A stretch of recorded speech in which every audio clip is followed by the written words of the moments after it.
Igbo ndị ọma njem ọnụ ekene m n'ụbọchị nke tata biko na okwu ihe nji maka ya wee bịa a very important message gbasara nwanne anyị nwoke bụ Okwuluola Ndigbo.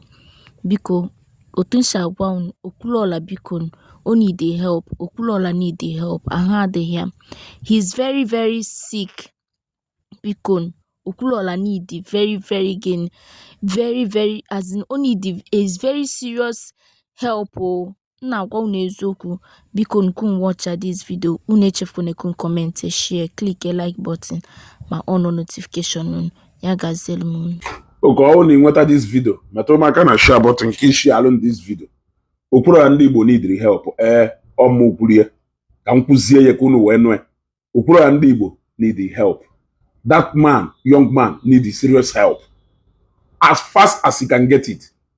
Okwuluola no at the hem of now raising money. In fact, statistics and the record there has shown that as far as Ndigbo is concerned, there is nobody who can raise that money better and faster than Okwuluola Ndigbo.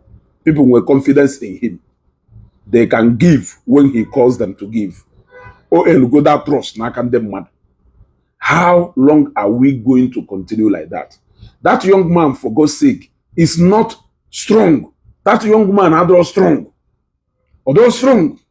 And what if there is no Okwuluola tomorrow? What is going to happen? The little number of them, because I can tell you that a lot of people will kidney failure, but only little number of them now access Okwuluola Ndigbo, and he cannot help everybody. Now, Okwuluola wopụta this okwu I want the mother and to ego for the little they can just to help that person to live. Then it brings me to the question I want to ask. Do we have government in this country? Do we have government? Do we have working government? Do we have government that can listen to people? Those who can listen to the cry of Ndefanache. Is it not time Enugu state government, Anambra state government, Ebonyi state, Imo state, and Abia state government will come together to help Okwuluola Ndigbo? You people should come together and help Okwuluola Ndigbo. Mepenu Hospital Udoka, Zenith Kidney Center, na Southeast here. Site here in any of the state, able are more accessible to people. Let government fund it. When you come to Zambia, dialysis is almost free na government hospital. Yes, dialysis is almost free na government hospital. That is why obele onye nwere ike ịda kidney failure, inwe kidney failure na Zambia. Onye aya no for a long time until the day onye aya do financially stable enough or nwe ike mobilize nite ego through anywhere. Government na support kwa most times. Yes. About 70% of people who are going to make kidney transplant and they will go na Zambia government sponsor here or government sponsor here. Then dialysis here is almost free. Yes, that is the best way you people can. Benefit from ego unu nezu too much. Hapuzie na ego ahụ unu nezu unu na stock ụmụazụ na amodu na ha ya anata obodo anata.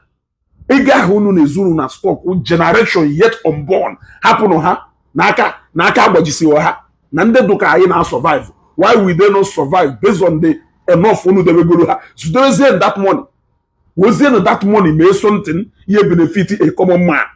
Yes, run a kidney center, run a kidney center or run in a 5 eastern states, run here well equipped, subsidize the everything.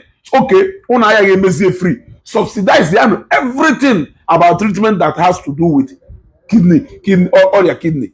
Then we'll have a program where you people can be sensitizing in the mother, because it's obvious if you go that increase number youth, Omazi, Jiaria, or Yaketa, do so alarming. So why can't you people bring out a program where you sensitize people, do free tests, as a preventive measure? As into people anya, so that they will know when they can start managing themselves. and ndị nke ha nọgoro na advanced stage to help them so that they can live. Okwuluola Ndigbo need help. We also need a lot of our big men. There is one thing our people need invest in our schools. Our people need invest in na hotels. Our people need invest in so many, even real estate. But one thing our people are that like invest in is hospital. That is why with the number of billionaires I win in Southeast, ndị mmadụ na-esi Southeast na-eje Zenith Kidney Center na Abuja, those dialysis machine, and ele ego that somebody cannot set up a kidney center na Southeast equipped very well. Yes, and they equipped there very well. See me pay more like a GoFundMe account to link here to that hospital so that people can be donating. Nde amalaka ICMA onye condition ye nwelu ko so we na ado or ebe nwelu accident victims or ever let government sign it so that elu eba onye ifeduka a na-eme ebe ndị ọcha ndị na-donate organs ha a na-eme ebe ndị ọcha. Ịghọtago, emepe GoFundMe account eme in such a way that some people can voluntarily donate, even family members can donate and all these things. Ka enwee nwe ike na-azọ ndị be anyị ndụ. Nekwonu ka ọrịa kidney gbuchasịa n'alụ ndị be anyị. Nekwonu ka ọrịa kidney gbuchaa n'alụ ndị be anyị. A na-ekwu ya na-achagharị anya. Si mepee about 4 or 3 kidney centers, do very active, well equipped in the Southeast.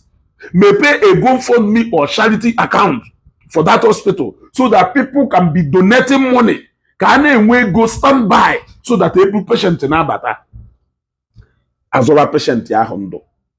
People can freely donate their umeju or any other organ. Ịghọtago, ọnọrọ stand by ka ọ ya wee nwee such case ka Okwuluola Ndigbo jezuo n'ike. Okwuluola Ndigbo jezuo n'ike. Okwuluola agbakwana mbọ amọ nke ọ ya adụ n'olu echi niile achụ Okwuluola afụ he. So ụmụnne anyị nwụkpọsịcha ma akwụ n'ụkwọ just a percentage, a little percentage of people na-arịa ọrịa n'ala Igbo wunde na-access him Okwuluola Ndigbo. There so many others who cannot access him. There are also thousands of them that he cannot help because and every day on some ego. He can only do the best he can and leave the rest for God. Now, obitirim can 3 able young men not down na the same area.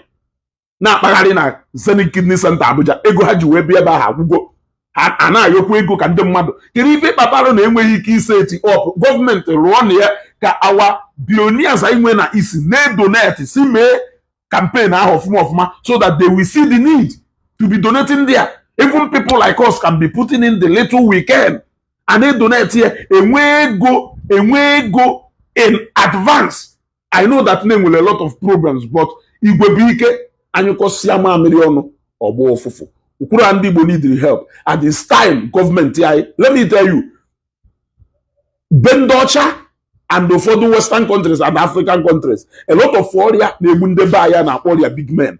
Obodo ahụ na-ama na-eji mbụ gọọmenti fa ọ na-egbudu ndị obere onye gagagha be ha. Ọsọ na Nigeria ebe a iluo na Zambia ife ọna that has to do with treatment of malaria free ka ọnwụ and ụfọdụ sickness wu free. So ka ife nke Nigeria eji wee dị iche ka ife bata that our government cannot build a quality kidney center in Southeast n'ọgala ala a na-achọ agbada plane wee jewe Zenith Kidney Center Abuja. Onye mere anyị ife na ndị mmadụ ya dị eti mkpu ife ha nidiri gọọmenti suppose ide provide the need of its citizens. Emechi ọnụ bulletproof cars na-agbagharị ebe niile na-alụgheri nonsense enwe isi anọkọta alụ gọọmenti haus si na na-emepe gọọmenti haus maka na ụlọ nke unu bi na ya ebi gbara ọkụ. Ụlọ nke unu bibu na ya ebi gbara ọkụ anọkọta ọrụ ofu nkanka office complex a na-ewesti ego na-alavish ego na nonsense hapụ necessary and primary things ndị nọ n'obodo nidiri. But I blame our youth. Na Nigeria ka m furu ebe nwere the most wasteful youth numbers mfugolu to fear kwa Big Brother Africa, nonsense story. This video now, it will not go anywhere. It will not even reach up to the number of people my normal video. It cannot reach there. Yet this video so ni fake balumuru. Kaso balumuru. May program basalo government. You will not see people share it. You will not see people get involved. You will not see people's participation. You will not see it. But he made another random video and when he see if you wanna jump in there.